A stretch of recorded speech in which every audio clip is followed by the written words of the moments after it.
Angket itu tidak akan mengubah keputusan KPU, tidak akan mengubah keputusan MK nantinya. Itu jalur tersendiri. Angket itu urusan DPR dan parpol mau apa enggak. Soal apakah siapa yang boleh diangket itu ya pemerintah. Pemerintah dalam hal ini terkait kebijakan-kebijakan.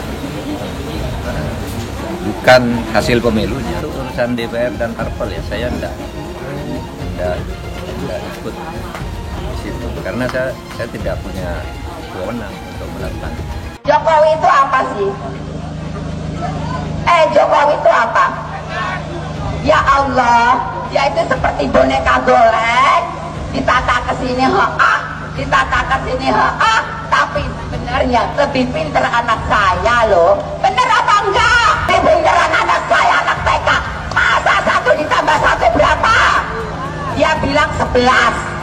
1 ditambah 1 buat 11. Otaknya di mana? Otaknya di mana? Goblok kalian, tolol kalian. Ngaku profesor. Masa 1 tambah 1 kok 11? Goblok apa enggak? Tolol apa enggak? Saya menentang politik identitas karena bagi saya politik identitas dengan membawa-bawa agama itu mempermainkan agama. Mengajak-ngajak orang untuk ikut demi agama, padahal yang ngajak ini sebetulnya mencari dunia, yaitu jabatan dunia. Kepada orang banyak katanya ngajak-ngajak, kalau ikut saya masuk surga, nyoblos saya masuk surga, tidak nyoblos saya neraka, tidak berhak disalati kalau mati misalnya. Ini mempermainkan agama. Mau jadi apa kita tanpa amin? Mau jadi apa kita tanpa amin? Mau jadi apa kita semua tanpa amin? Apa kata dunia Indonesia tanpa amin? Alhamdulillahirrahmanirrahim. Emang yang punya surga kelompoknya pendukung Pak Anies? Hah? Iya. Ngapain lama-lama di dunia? Ngapain? Kalau katanya dijamin masuk surga, Biar kami 01 sudah menang, tapi dikelebongkan. Biadab KPU, biadab KPU. Jangan pengajar KPU. Kalian keluar. Jangan jadi pecundang. Kalian tuh pecundang. Kemarin 2019 kami asli membela Prabowo. Kami jadi gembel. Kami tidur di jalanan pakai kardus. Tapi aku perjuangkan. Dia akhirnya masuk ke tumberan yang sama. Dia apa? Dia nggak tahan dengan oposisi. Sekarang aku perjuangkan 01. Aku perjuangkan Anies Baswedan. Kami perjuangkan Bapak Anies Baswedan itu udah menang. Lawan dia. Lawan. Hai KPU. Dengarkan suara hati rakyat. Jangan pernah membuka pembicaraan atau berdebat dengan pendukung 01 karena capek, beneran capek. Mereka itu kalau berdebat nggak apple to apple, selalu bawa-bawa agama, seolah-olah mereka mengkotak-kotakan dirinya sebagai pendukung dengan agamanya yang kuat dan lebih soleh daripada pendukung paslon-paslon yang lain. Jadi kan percuma ya, kalau kita berdebat pun tidak debat yang nyambung. Kan mereka ini kemarin bilang bahwa Anies Baswedan ini Imam Mahdi.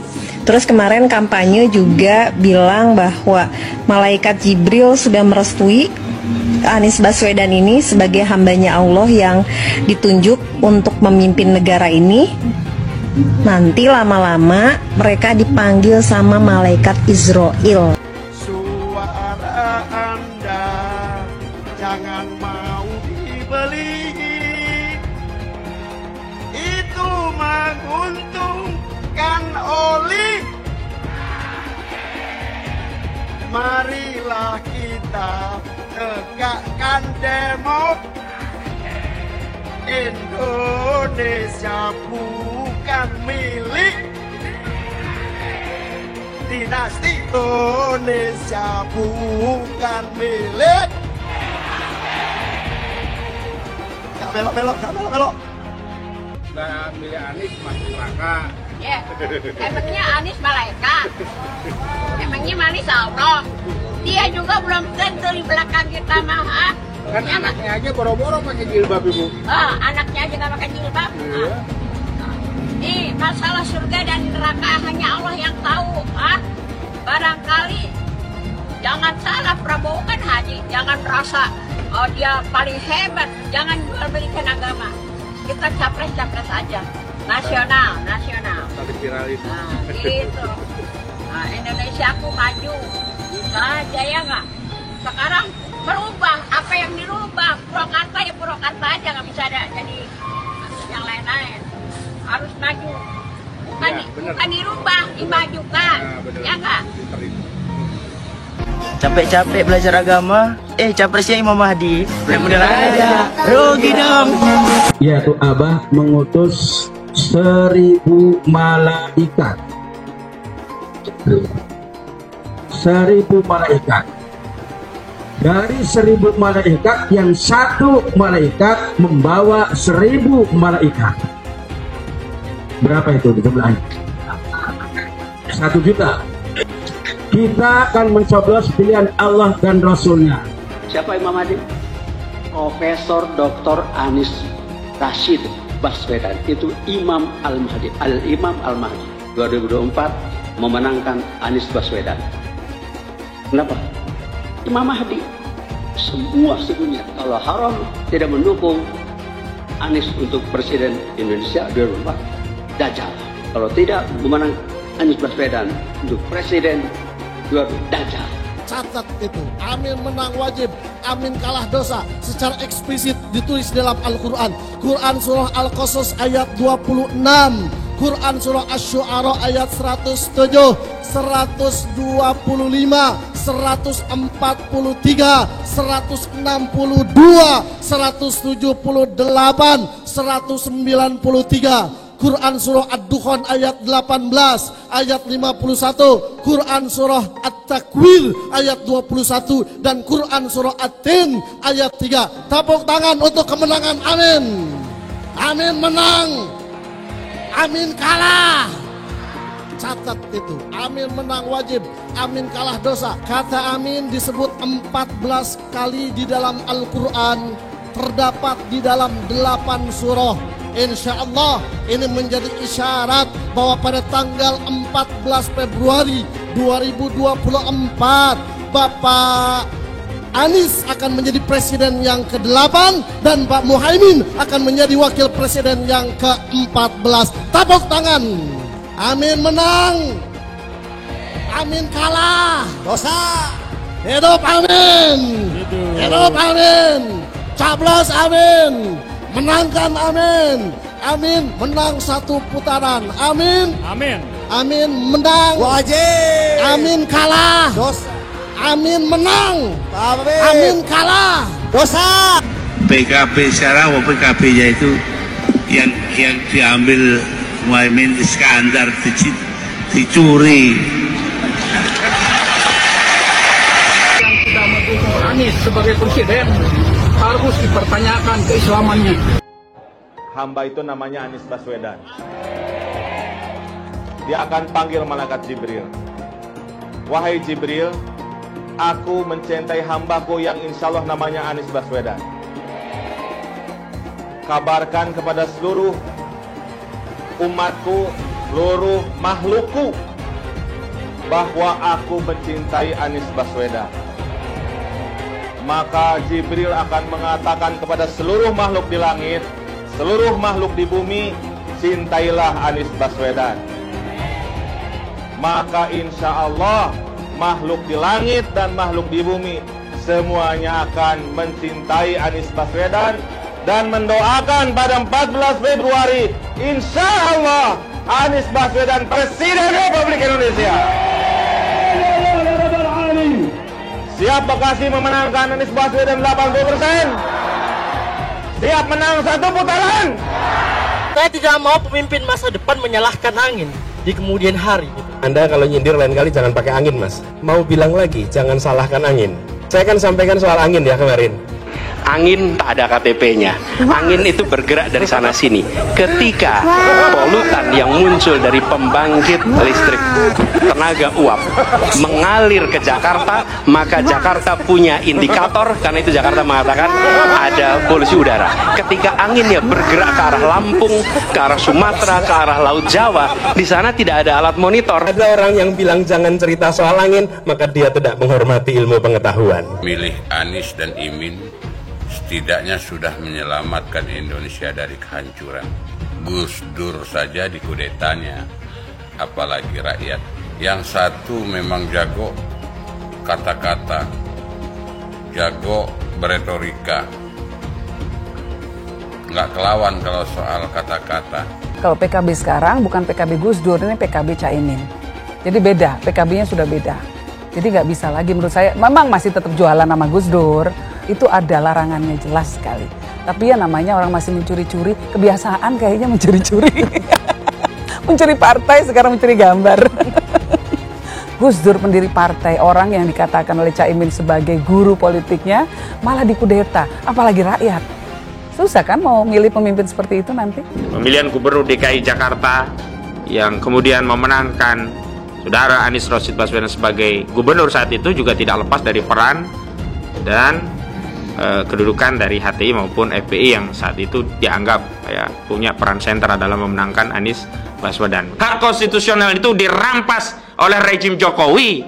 Kemudian ketika bergulir kekuasaan baru, ada presiden baru, dan Hizbut Tahrir Indonesia dan Front Pembela Islam menuntut kembali haknya, hak konstitusionalnya. Dan kemudian ketika mereka berkuasa, presiden yang didukung Nasdem itu berkuasa, dikembalikan, direstorasi gitu loh. Lah ini wajar. Jadi SKB HTI dikembalikan, ya SKTP dikembalikan, kemudian kita hidup damai, HTFPI dikasih porsinya. Apa porsi HTFPI? Pengen ada kadernya jadi menteri. Apa sih salahnya kita umat Islam mengatur negeri ini dengan syariah kita? Belum lama ini ada kabar yang seram terkait ormas terlarang yang selama ini dikabarkan dekat dengan Anies Baswedan. Akan ada tuntutan besar-besaran kepada Anies untuk memulihkan kedua organisasi tersebut yang sekarang sudah dicap terlarang. Maksudnya, jika Anies jadi presiden, dia kan akan punya kewenangan untuk kembali memberikan izin pada ormas terlarang itu. Karena mereka ini sudah berjuang habis-habisan untuk mendukung Anies. Gimana kalau Anies menolak tuntutan itu? Tentu akan ada demo besar-besaran. Mungkin bahkan akan ada gelombang demo berjilid-jilid karena mereka telah dikecewakan oleh Anies, padahal sudah didukung dari awal. Ini mengingatkan kita pada fakta bahwa dua ormas ini dulu juga getol mendukung Anies pada Pilgub Jakarta 2017 yang lalu. Mereka memobilisasi massa dengan menggunakan politik sara, sehingga akhirnya Ahok kalah karena gempuran kekuatan politik identitas itu. Jangan sampai Indonesia jatuh ke tangan pembohong. Jangan sampai Indonesia jatuh ke tangan Anies Baswedan. Anies pintar asumsi bukan pintar bicara, tidak pintar kerja. DKI Jakarta sudah menjadi parameter Anies tidak pantas jadi presiden. Saya mensyukuri kenapa kalah, kenapa ditahan. Saya bersyukur atas itu semua. Saya coba bayangkan ya, kalau seandainya waktu itu kita menang gitu ya, hari ini belum tentu kita bisa nikmati seperti ini. Kita bersyukur 5 tahun Tuhan izinkan kasih ke orang yang pintar ngomong untuk kerja. Coba kalau kita bayangkan gitu ya, kalau kemarin saya masih jadi gubernur, ini saya udah turun ini. Tapi yang pintar ngomong itu dikira orang hebat kan? Ini lebih berbahaya tahun 2024. Langsung ketahuan karakternya. Langsung ketahuan itu. Di saya juga ada kutipan Pak di kamar saya Pak. Tulisannya, Jakarta telah mengambil keputusan yang fatal. Anies bilang dia akan membuka lapangan kerja. Yang dulu janjinya 200.000 lapangan kerja. Ternyata cuma omong kosong, alias cuma janji palsu. Soal pembangunan yang berkelanjutan. Dia bilang di Jakarta dia udah meneruskan yang udah baik. Lu jangan percaya ya, itu ngibul. Faktanya nggak seperti itu loh. Belum lagi nih, program penanggulangan banjir. Jadi di daerah Jakarta itu ada daerah yang sebelumnya udah bebas banjir. Pas Anies mimpin, Kok bisa-bisanya daerah itu banjir lagi? Gimana nggak banjir kalau kalinya udah nggak pernah dikeruk sama dibersihin, Pak? Kalau soal Jakarta, gue bisa bicara banyak deh. Jadi gue saksi bobroknya kepemimpinan Anies di Jakarta. Dan gue bisa pastiin, omongan manisnya Anies soal apa yang dia lakukan waktu mimpin Jakarta itu banyak nimbulnya. DKI yang kita harapkan, Anies Baswedan yang begitu jelas Islamnya, 4 tahun 8 bulan jadi gubernur. Mana peraturan pergub saja yang melarang migrasi? Mana perda Islam apalagi? Yang akhirnya tidak berani juga menegakkan hukum. Banjir tetap banjir, macet tetap macet, kriminalitas Jakarta. Anda tahu, 2 menit sekali terjadi pencurian. Sekarang orang sedang euforia, dia mau dicapreskan. Bagaimana umat terjebak lagi, bodoh lagi, masuk lagi. Kalau misalnya memang Anies itu mau maju dan dia tekad mau menegakkan hukum Islam dan menyatakan perlawanan, saya penuh. Tapi dia tidak lakukan itu. Bapak politik identitas Indonesia Anies Baswedan, Bapak intoleransi Indonesia Anies Baswedan. Jangan lupakan, jangan terlena, jangan sampai dia pecahkan kita dengan dagangan ayat dan mayatnya. Air itu turun dari langit, turunnya ke atap rumah langsung sumur bor, bukan ke sungai dan ke laut. Jangan hanya konsentrasi pada pembangunan benda-benda mati yang indah difoto dan bisa ditunjukkan dalam 5 tahun hasilnya. Kalau kita mau menilai sebuah janji, maka lihat janjinya atau lihat kenyataannya. Dulu janjinya apa ya? Dan ini aneh, betul-betul aneh. Ini bukan kampanye, tapi saya sampaikan sini. Di satu sisi menyiapkan jalur-jalur air untuk dikirim ke laut, di sisi lain di lautnya dipasang dengan pulau reklamasi, tinggal tunggu waktu jadi rob, air balik. Dan ini melawan sunatullah. Kenapa? Air itu turun dari langit ke bumi, bukan ke laut. Harusnya dimasukkan ke dalam bumi, masukkan tanah. Di seluruh dunia air jatuh itu dimasukkan ke tanah, bukan dialirkan pakai gorong-gorong raksasa ke laut. Jakarta telah mengambil keputusan yang fatal. Bukan banjir, itu memang parkir air. Bukan banjir, itu memang parkir air. Masyarakat berkeliling dengan membawa toa untuk memberitahu semuanya, termasuk sirine. DKI Bond 82 miliar. Apa alat transportasi yang dimiliki oleh hampir setiap orang? Alat transportasi yang dimiliki semua orang adalah kaki. Kalau seandainya orang Jakarta percaya Pak Anies jadi gubernur pun, saya berani jamin kok dia akan lakukan normalisasi yang sama seperti saya lakukan kok. Gak usah bohong lah. Tapi ketika air sampai di muara, maka siap untuk dipompa ke laut. Pancasila Soekarno, ketuhanan ada di pantai. Anak Tuhan dari mana? Kalau Yesus anak Tuhan, bidangnya siapa? Besok di seluruh wilayah Indonesia akan katakan damai. Iblis hanya menggoda orang yang beriman. Makanya jarang-jarang orang kafir kerasukan setan. Yang kerasukan setan itu orang baik-baik. Jarang, saya belum pernah nengok Cina kerasukan setan. Pernah tak Ahok itu kerasukan setan? Enggak, setannya juga. Karena sesama setan jarang saling menggoda. Karena di salib itu ada jin kafir. Haleluya. Kepalanya ke kiri apa ke kanan?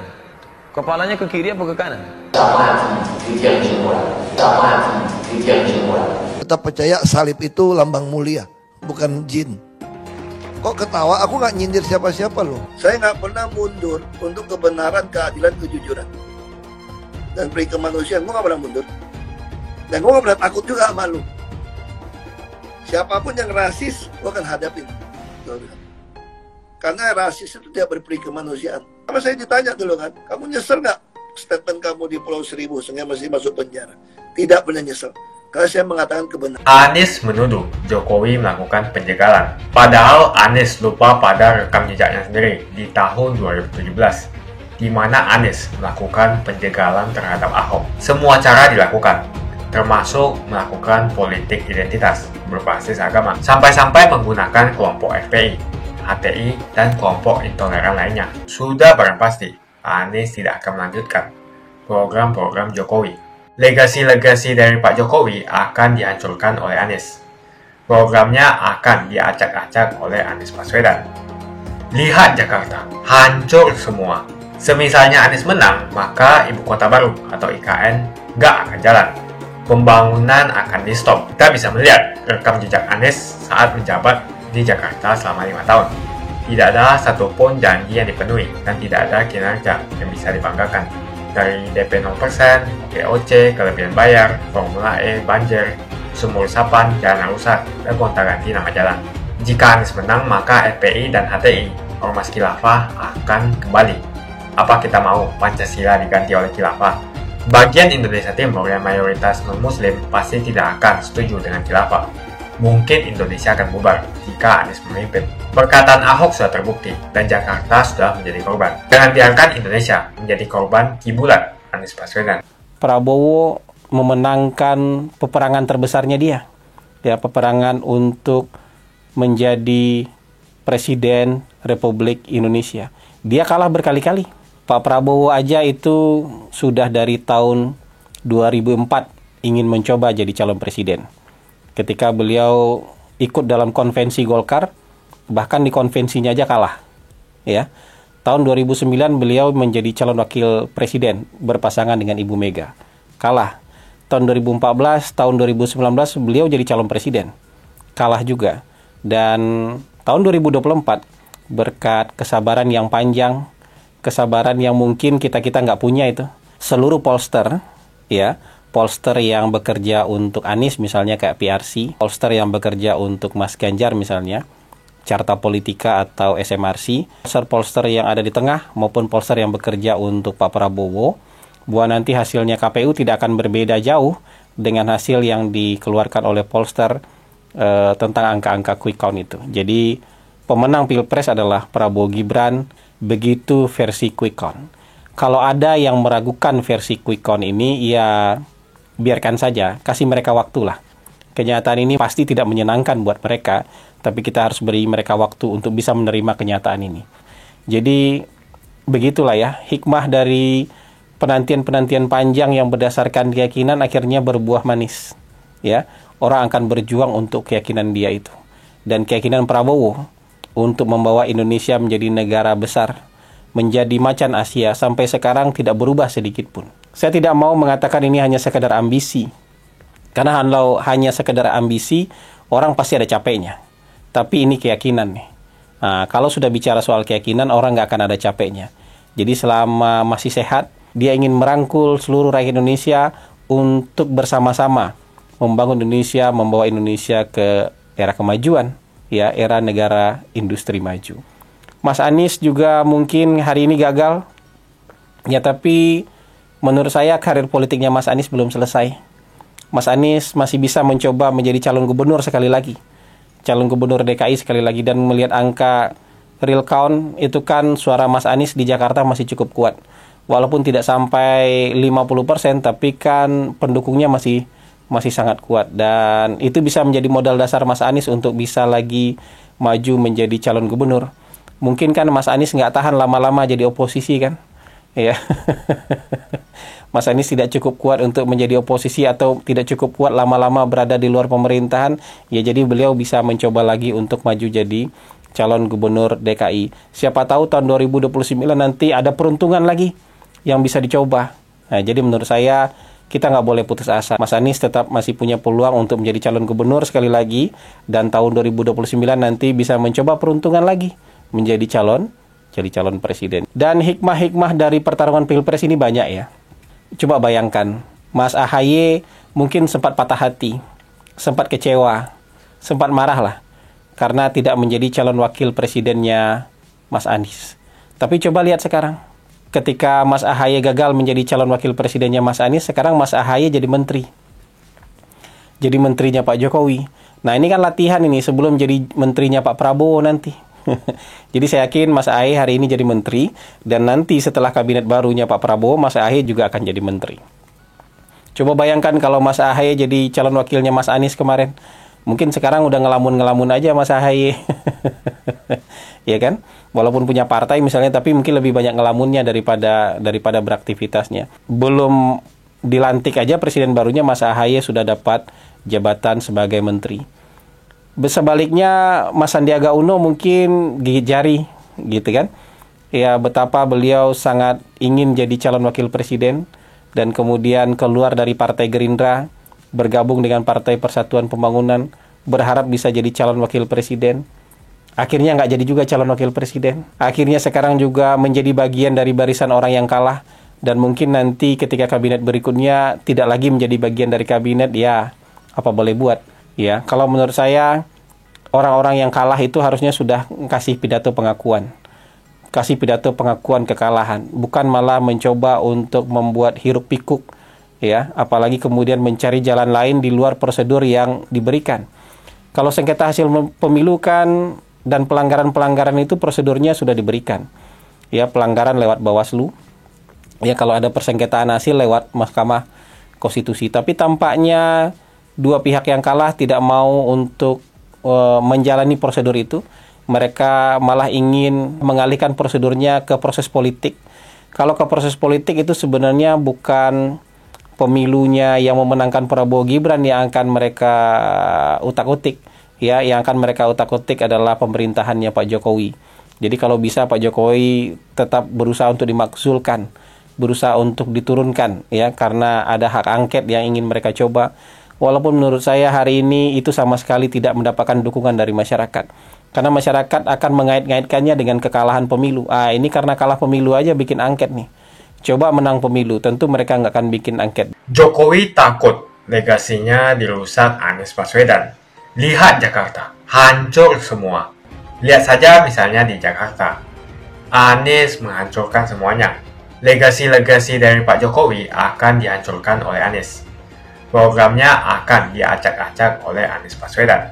Wajar-wajar saja jika Jokowi dalam pusaran ketakutan ketika masa kekuasaan berakhir di tahun 2024. Sudah barang pasti, Anies tidak akan melanjutkan program-program Jokowi. Semisalnya Anies menang, maka Ibu Kota Baru atau IKN nggak akan jalan. Pembangunan akan di-stop. Legasi-legasi Jokowi akan hancur. Anies menuduh Jokowi melakukan penjagalan. Padahal Anies lupa pada rekam jejaknya sendiri di tahun 2017, di mana Anies melakukan penjagalan terhadap Ahok. Semua cara dilakukan, termasuk melakukan politik identitas berbasis agama, sampai-sampai menggunakan kelompok FPI, HTI, dan kelompok intoleran lainnya. Anies Baswedan sampai nekat berkoalisi dengan ormas preman berjubah agama. Di tahun 2024, Anies Baswedan akan kembali menggunakan strategi di tahun 2017. Kelakuan-kelakuan relawan Anies yang menjalankan strategi ini masih pakai pola yang lama. Pola yang lama berupa membangun opini negatif terhadap pemerintah dan Komisi Pemilihan Umum. Curangan Anies lainnya adalah melakukan kampanye sebelum waktunya, di mana dia mengganti namanya menjadi head start untuk membingungkan publik. Atau kecurangan Anies Baswedan yang menggunakan jet pribadi saat kampanye di mana-mana. Berapa kecurangan dari biaya kampanye yang menggunakan jet pribadi? Apakah ini datang dari korupsi BTS yang dilakukan oleh Menkominfo dari Partai Nasdem? Tak main-main kecurangan maling atau korupsi yang dilakukan oleh Johnny G. Plate adalah sebesar 8 triliun rupiah. Suka tidak suka, senang tidak senang, sadar atau tidak sadar, pola Anies Baswedan ini sudah basi. Nampaknya para relawan Anies sudah tak punya cara atau metode lain dalam berkampanye sehingga memainkan strategi playing victim. Memang basi sih strategi ini, tapi sangat terbukti ampuh, apalagi jika ditambahkan dengan jualan isu agama. Kita bisa melihat rekam jejak Anies saat menjabat di Jakarta selama 5 tahun. Tidak ada satupun janji yang dipenuhi dan tidak ada kinerja yang bisa dibanggakan. Dari DP 0%, OPOC, kelebihan bayar, Formula E, banjir, sumur resapan, jalan rusak, dan gonta-ganti nama jalan. Diketahui Anies pun masih berhutang 100 miliar kepada Sandiaga Uno, dan sampai saat ini belum dibayarkan. Untuk jadi gubernur saja, Anies sampai berhutang 100 miliar kepada Sandiaga Uno, dan belum dibayarkan. Apalagi jadi presiden. Berapa triliun yang akan Anies hutangkan? Dan bagaimana Anies bisa membayar utang triliunan itu? Apakah Indonesia siap untuk dijual? Jika Anies menang, maka FPI dan HTI, Ormas Khilafah, akan kembali. Apa kita mau Pancasila diganti oleh Khilafah? Bagian Indonesia Timur yang mayoritas non-Muslim pasti tidak akan setuju dengan Khilafah. Mungkin Indonesia akan bubar jika Anies memimpin. Perkataan Ahok sudah terbukti dan Jakarta sudah menjadi korban. Jangan biarkan Indonesia menjadi korban kibulan Anies Baswedan. Begitu saja opini saya tentang Anies Baswedan. Bagaimana opini kalian? Tuliskan di kolom komentar. Pastikan kalian semua menekan like di video ini. Dan jangan lupa bagikan video ini ke teman dan family Anda supaya mereka semua mengetahui tentang informasi ini. Tekan tombol subscribe dan bunyikan lonceng notifikasi supaya kamu tidak ketinggalan.